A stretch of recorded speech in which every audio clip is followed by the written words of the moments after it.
ভেঙে গেছে রেলিং, মাঝখানে বড় গর্ত। ঝুঁকি জেনেও দিনরাত চলাচল করছে যানবাহন ও হাজারো মানুষ। টাঙ্গাইলের গোপালপুর উপজেলার হাট-বৈরান এই সেতুটি এখন যেন মৃত্যুফাত। দ্রুত নতুন সেতু নির্মাণের দাবি স্থানীয়দের। তাই আমাদের এখানে হাই স্কুল আছে, প্রাইমারি স্কুল আছে, কলেজ আছে, এখানে অনেকজন লোকজন যাতায়াত করে, প্লাস 20-25 গ্রামের মানুষও যাতায়াত করে। এখানে আমাদের ঝুঁকিপূর্ণ হয়ে গেছে। বর্তমানে আমাদের এই গ্রামে যদি কোনো লোক রুগী নিয়ে আসতে চায়, আমরা এই ব্রিজ দিয়ে যাইতে পারি না, আমাদের অনেক প্রবলেম হচ্ছে। ব্রিজের অবস্থা খুবই বেহাল, আমরা চলাচল করতে পারি না। অনেক দিন ধরে ব্রিজটা আসলে ভাঙ্গা, যেমন মাঝখানে যে গর্তটা হয়েছে, যে কোনো সময় যাত্রী যাইয়া ভ্যান সহ গর্তের মধ্যে পড়তে পারে। কেন আমাদের চাওয়া যাতে করে ব্রিজটা হয়, জনগণের জন্য সংকট লাঘব হয়, এটাই আমাদের আশা। 90-এর দশকে হাট-বৈরান এলাকায় বৈরান নদীর ওপর দুটি পৃথক সেতু নির্মাণ করা হয়। পরে নদী খননের ফলে পশ্চিম পাশের সেতুটির পিলার আলগা হয়ে ধসে পড়ে।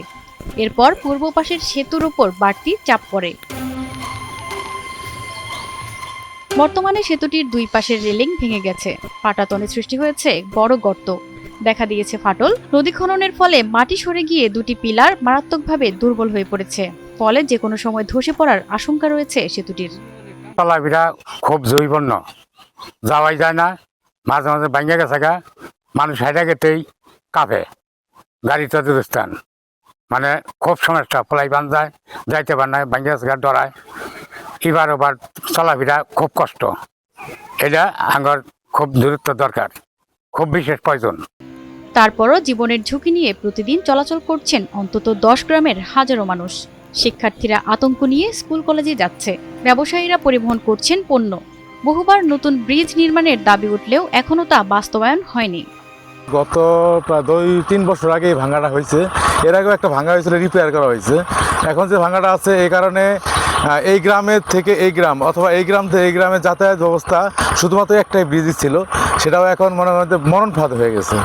পাশাপাশি আরেকটা ব্রিজ ছিল, সেটা অলরেডি সংযোগ বিচ্ছিন্ন। এখন এই গ্রামে যাওয়ার জন্য একটাই ব্রিজ। এখন প্রতিনিয়ত আমরা অ্যাক্সিডেন্টের সম্মুখীন হই। এখান থেকে গাড়ি নিয়ে যাই, একবারে সেম হয়ে গাড়ি নিয়ে যাইতেই ভয় করে যে গাড়িটা যে কোনো সময় হয়তো ফাইসা যেতে পারে, পড়ে যেতে পারে।